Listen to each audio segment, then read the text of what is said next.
Let's see what there is to watch tonight. Of course, Foegele scores. God damn it! Okay, what else is there? Oh, look at this. Ryan McLeod hat trick. Next!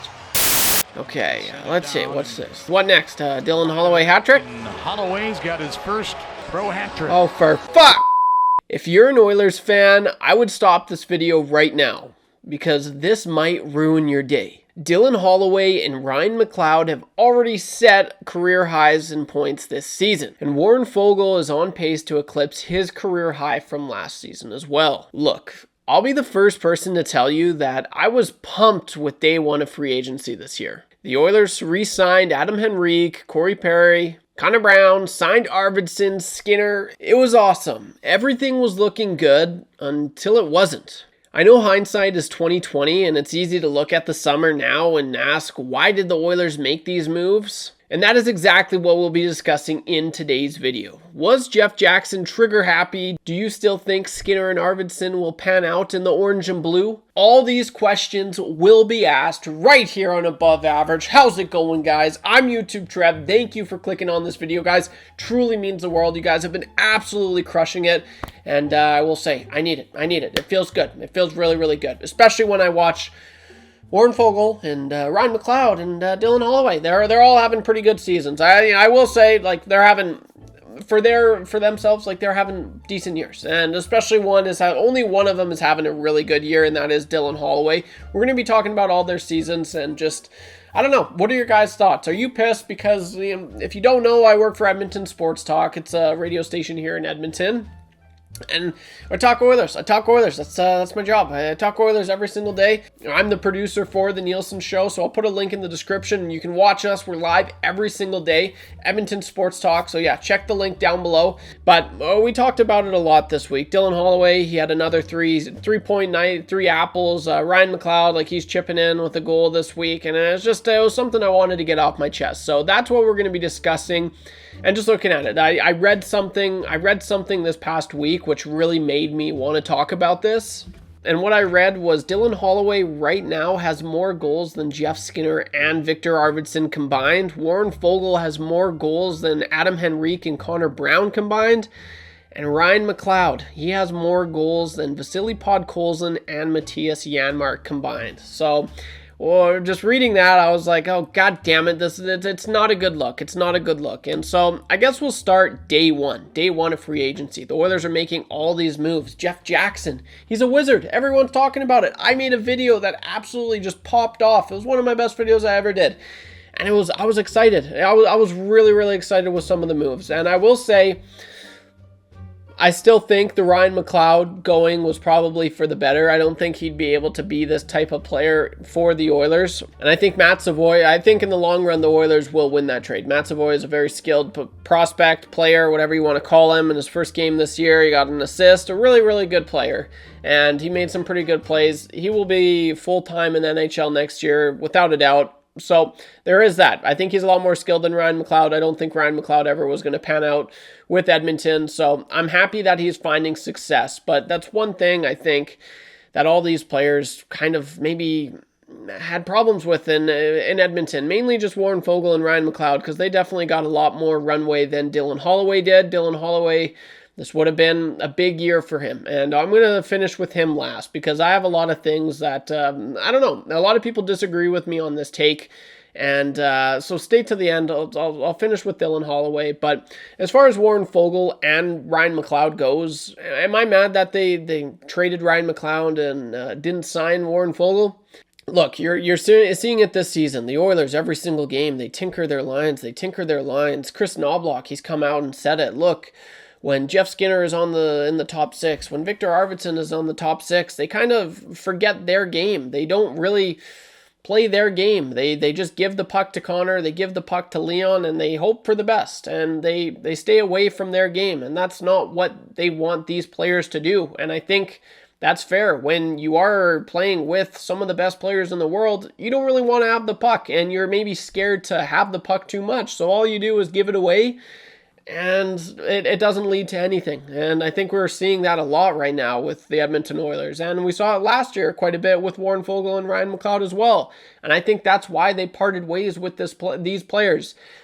And it's annoying because, yeah, they're having great years elsewhere, but I really don't think they'd be doing that, having as good of years if they were in Edmonton. And there's a few reasons for that. The one I just said, because I really do think that they'll just give the puck to Connor and Leon. They don't want it. Connor had Hyman and Nugent last season. That was great. But Leon Draisaitl, he had Ryan McLeod and Warren Foegele. Like, those were his line mates last year. And so everyone's excited. You got Victor Arvidsson. You got Jeff Skinner. It's supposed to be amazing. And it hasn't been. It hasn't panned out at all how anyone has wanted. How management, coaching staff, fans... It hasn't worked out in the slightest. And so another thing that I honestly do believe is you got fans, Oilers fans, just ripping Ryan McLeod and Warren Foegele. Like, I can't tell you how many. I did pre and post last year for Edmonton Sports Talk on the Oil Stream with Tom Gazzola, Matt Cassian. It was a lot of fun. But one comment, I mean, there's a lot of people, so many comments, too many to remember. But when we bring up a player, I always remember this is what was the argument with this player, and this is what people didn't like about this player. Ryan McLeod was way too soft. He was way too soft. He didn't shoot, and he was always skating. He just looked lost out there. And Warren Foegele, he couldn't put the puck in the net. He had all the chances in the world, and especially on breakaways. This guy had so many breakaways. He's had so many breakaways, and he had no finish. And the fans just ripped them apart. They really did. And, now they're elsewhere. I mean, Ryan McLeod's in Buffalo. I don't know how fun that is for him. But Warren Foegele, he's having an awesome year. And he's actually a really good player. He's an impact player for the Kings right now. Him and Byfield have been kind of feeling it a good chunk of the season. And I know they've stood out a lot when the Oilers have played them. That line, Quinton Byfield and Warren Foegele, they looked really good. So it sucks. It really sucks. But I will say, I don't think those two were ever going to be what they are in their current position. That's those two. Okay, now I'm getting to Dylan Holloway. And this is where people just rip me apart. And I was very vocal about this. They needed to match Dylan Holloway. You have to match Dylan Holloway. They offered Dylan Holloway like 1.2 mil. Lowballing again. The Oilers always lowball every single... I'm sorry, but they do. Bridge contract after bridge contract. $1.2 million for Dylan Holloway. A young, fast, great hands, great shot, physical player. Someone they could desperately need right now. They could absolutely use a player like Dylan Holloway.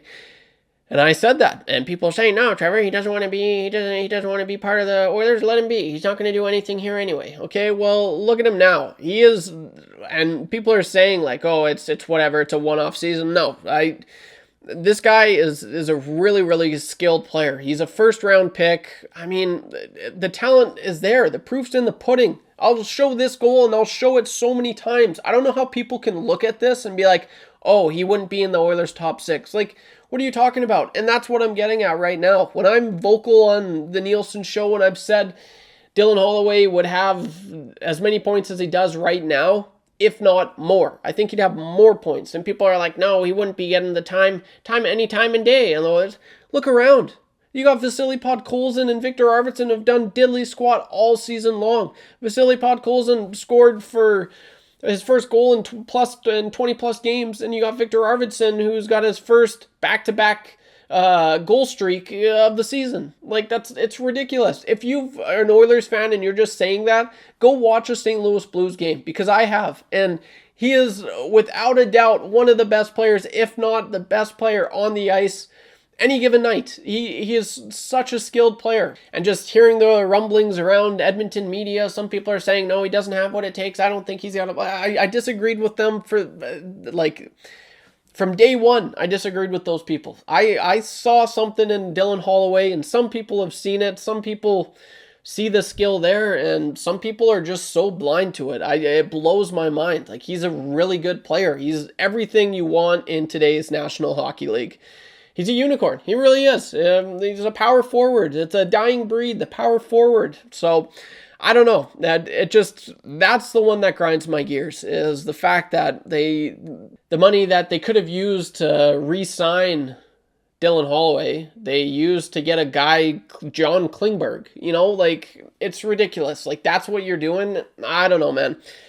I don't know. So I'm very disappointed. And I don't think this season is a one-off. I think he's going to build off this season. You look at his projection, his point totals from junior, from University of Wisconsin. It's just inclined. He's always, in the first year has always been meh. But then he's taken off, like, boom. And I technically count last year as his first year. And this season, boom. I'm not surprised at all. And if you are, I mean, you need to watch some St. Louis games. And that's what I'm getting at. I'm just being honest. I really am. People are getting at me, coming at me, saying he would never do this in the Edmonton Oilers jersey, and I completely disagree. That's my thoughts, guys. As always, I read every single comment in the comment section down below. I interact with every single one as well, so drop a comment down below because I'm super curious what you guys have to say. But that is the end of this video, and like we do with every single video going forward now, it's time. Dun, dun, dun, dun. What time is it? It's it's 3:25. Brought to you by timetrackers.ca, www.timetrackers.ca. Let's go. First official sponsor of Above Average. I am pumped. Let's go. Yeah,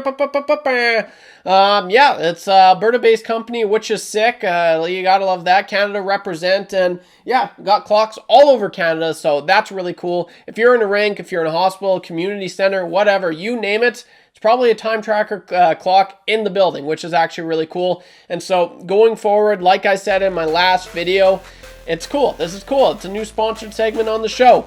I'll be highlighting the most liked comment from the previous video, in the last video, I gotta hang this up, by the way. I've got someone coming over later. That is the first thing we're gonna do, but I'm gonna hold this bad boy up now.